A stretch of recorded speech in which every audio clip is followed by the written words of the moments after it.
We've seen Vietnam, year by year, become one of the fastest growing economies in Southeast Asia.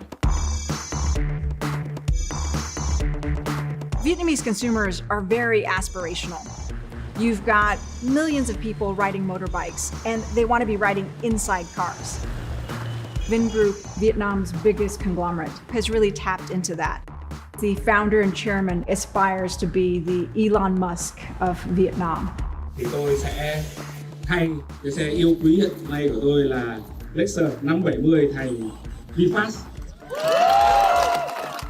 Vuong is Vietnam's richest man with outsized ambitions. He wants to sell cars not only to the Vietnamese, but also Americans and other consumers around the world. And so, with his company VinFast, Vuong is planning to build an electric car factory in North Carolina with an initial investment of $2 billion. US President Joe Biden has praised Vuong's plan, but finding success in one of the world's most competitive car markets won't be easy. I think it's a huge uphill battle for VinFast to build brand recognition in the US. For a consumer to try something new, to buy a VinFast vehicle that hasn't really been tried and tested, it's a huge hurdle for consumers to jump over. PHAM NHAT wants to promote his own business, but he also wants to contribute to Vietnam's image as a rising power. In Southeast Asia, no car company has been able to do that. If VinFast is successful, that goes very well with the ambition of the Communist Party of Vietnam. But if they fail, it will be very, very hard blow to Vingroup and also to the national economy.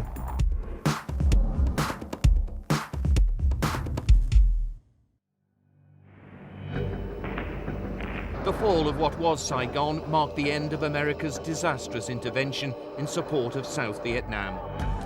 After the Vietnam War ended in 1975, the North took over the whole country and they imposed the same socio-economic model across Vietnam.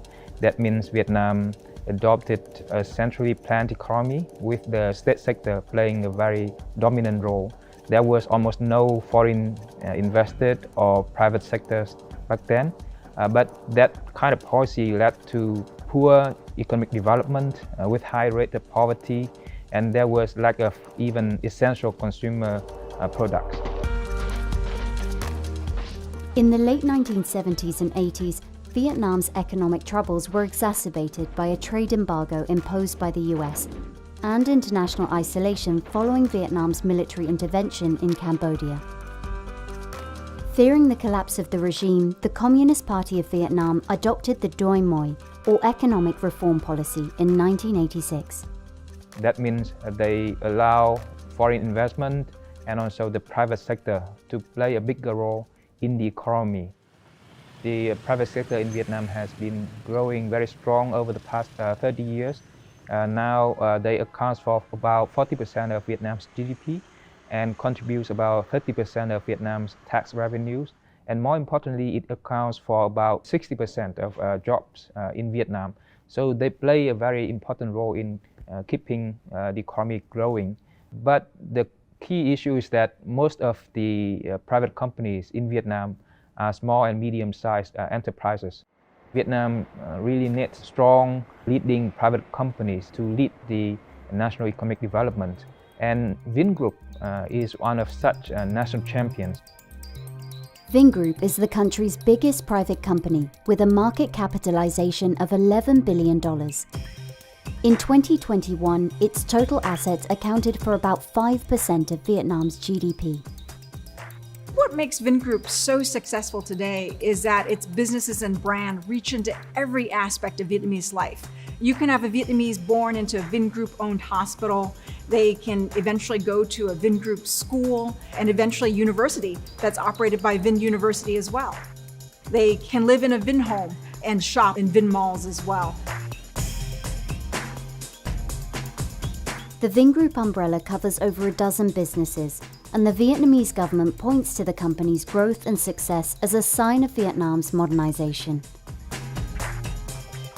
Vingroup is one of the key players whose strategy aligned with the strategy of the government. They have been mostly a real estate developer. That means they have been relying on natural resources, land, to grow the company.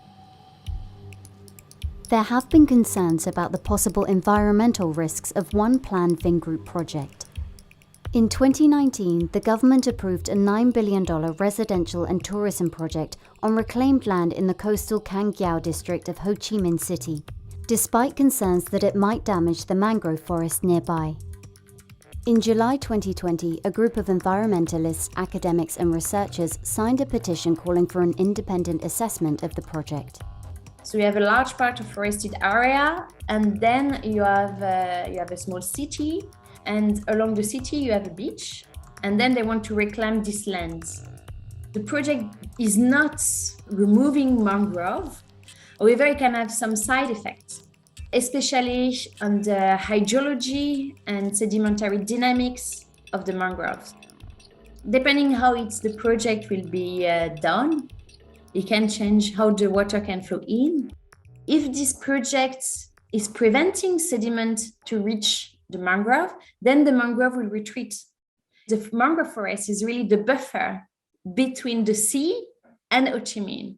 If the mangrove forest disappear, then the impact of sea level rise, storm surge will be much more important for Ho Chi Minh City.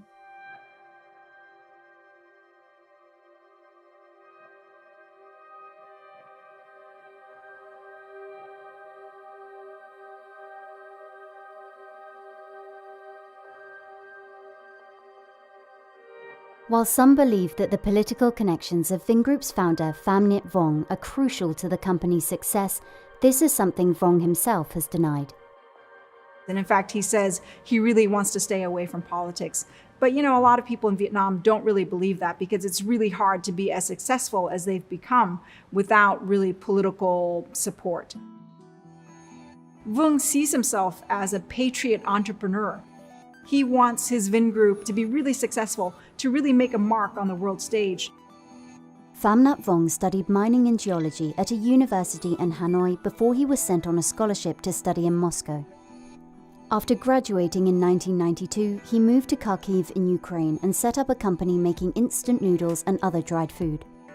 That company was a huge success, and it distributed way beyond the Ukrainian borders to other nations there in Eastern Europe. And eventually, he sold that company to Nestle. Now, he wouldn't disclose to us how much he sold it for, but we think it was over $150 million. The fortunes of Vietnam were also improving. Following the government's economic reforms and the US lifting its trade embargo in 1994, the country's private sector started to flourish. And so after accumulating his initial wealth, Vuong went back to Vietnam in the early 2000s and started investing in real estate. He saw immense opportunities in the country back then. He started to build a lot of real estate projects across the countries and helped to transform the skylines of these cities, especially in Hanoi and Ho Chi Minh City. He went down to Nha Trang, which is a coastal beach city, and there was an island there just off the coast. And he decided to build a fancy 5-star resort there, something that most Vietnamese had never seen. In 2012, Vuong's real estate and tourism companies merged to become Vingroup, making him Vietnam's first billionaire. Real estate remains the cash cow of the group. Most of Vingroup's other businesses are making losses. They have to rely on real estate to fund the operation of the whole group and also the expansion of Vingroup into other sectors. So what do you think of the cars? It's incredible. To create something in such a short space of time is really, really incredible. It really is. VinFast is a miracle for Vietnam. In 2017, Vingroup launched its automotive unit VinFast, a step towards Vuong's goal to turn the group into a technology company by 2028. They basically built this state-of-the-art plant from scratch out of a swamp, and they did it with breakneck speed. You've got really cool robotic arms all around the factory. You see very few employees on the ground there. It's all done by these machines, even down to the painting of it. VinFast's approach was a really good one. They hired an Italian company to work on car designs. They licensed BMW engines. They basically rolled off their first car, off the assembly line within 24 months. The Prime Minister was there, and he declared it a great day for Vietnam's growth. Sự thần tốc trong việc xây dựng nhà máy ô tô VinFast cho thấy một khát vọng lớn và cháy bỏng ngọn lửa nhiệt huyết trong những con người đã chung tay góp ý làm nên một dự án có thể gọi là kỳ tích của ngành ô tô Việt Nam cũng như trên thế giới. The Vietnamese government, they want to turn Vietnam into an upper middle income economy by 2030 and a high income economy by 2045. One of the problems for them is that they have not been able to develop some key manufacturing sectors to provide the momentum for the economy. In the past, the state wanted to rely on state-owned companies, and they didn't live up to the expectations. So they would like to have major companies, especially private ones, to take over this role. They believe that the automobile industry is a high-tech industry, and it can generate spillover effects across the economy. While Vietnam's car market is still dominated by foreign players like Toyota, VinFast has helped to grow the local automobile industry. As the only domestic car brand, it sold 82,000 gas-powered cars in 3 years, a decent share for an upstart car manufacturer in a relatively small market. In 2022, the company announced its next big plan: to stop making gas-powered cars by the end of August and focus on electric vehicles.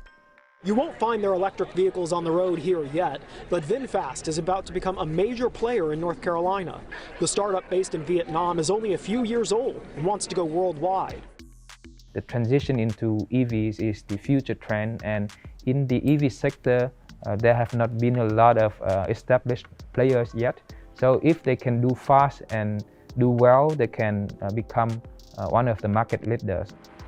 Going global, especially to the US, is a logical step. Vietnamese market is still too small, and the infrastructure is not ready for their EVs business.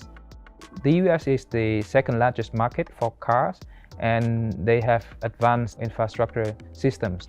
And they also want to make use of some financial incentives from the US government. I think the key question now is whether they will be successful with that effort or not.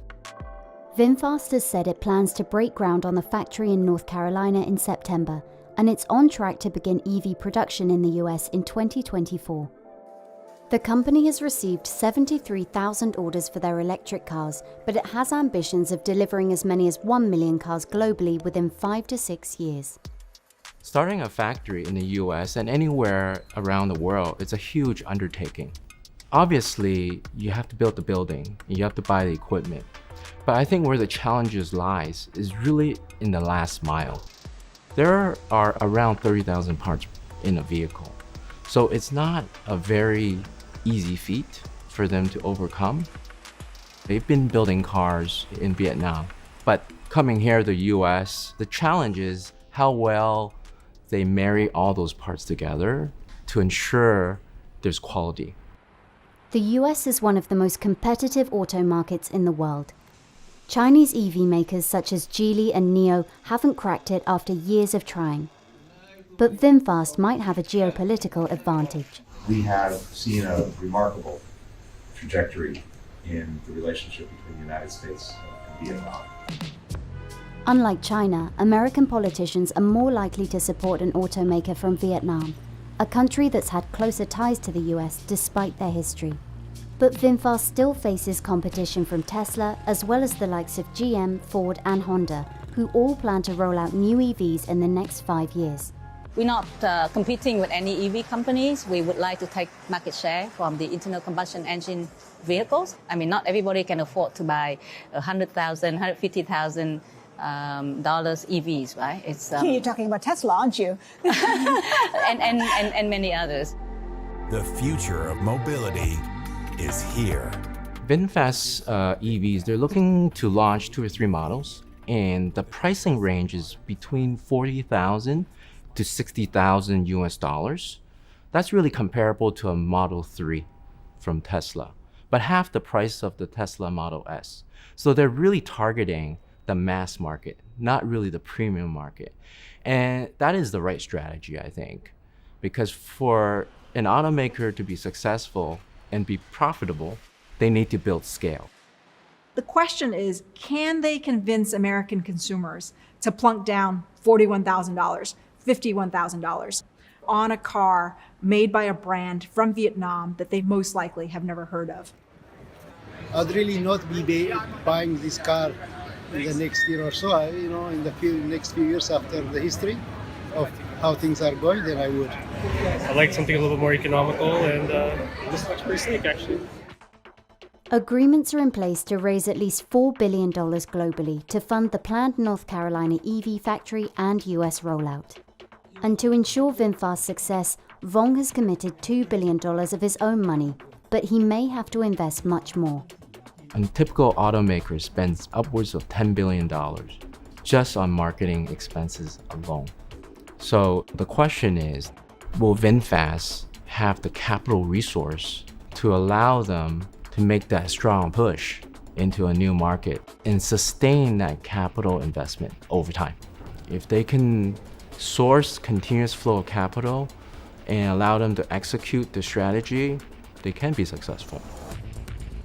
For Vin Group, and especially their VinFast business, I think they are now like facing a cliff.